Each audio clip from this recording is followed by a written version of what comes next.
ஸ்டேலில் வசிக்கும் இலங்கையர்கள் அனைவரும் மத்திய கிழக்கு பிராந்தியத்தில் ஏற்பட்டுள்ள அசாதாரண பாதுகாப்பு சூழ்நிலைகளை கருத்தில் கொண்டு மிகுந்த அவதானத்துடன் இருக்குமாறு ஸ்டேலில் உள்ள இலங்கை தூதரகம் கோரிக்கை விடுத்துள்ளது.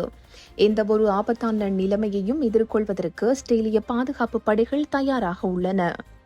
இது தொடர்பான மேலதிக அறிவுறுத்தல்களையும் ஆலோசனைகளையும் ஸ்டேலிய பாதுகாப்பு அமைச்சு அவ்வப்போது வெளியிட்டு வருவதாகவும் தெரிவிக்கப்படுகிறது.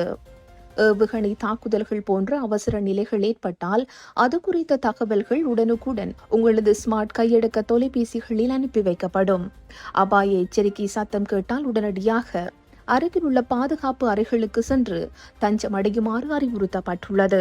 தற்போதைய பாதுகாப்பற்ற சூழலை கருத்தில் கொண்டு இன்று முற்பகல் 10 மணி முதல் பிற்பகல் 2 மணி வரை இலங்கை தூதரகம் திறந்திருக்கும் என்று அறிவிக்கப்பட்டுள்ளது.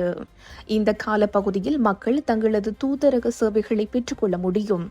மேலதிக தகவல்களுக்கு பொதுமக்கள் தொடர்ச்சியாக தூதரகத்தின் அறிவிப்புகளை பின்பற்றுமாறு கேட்டுக் கொள்ளப்படுகிறார்கள்.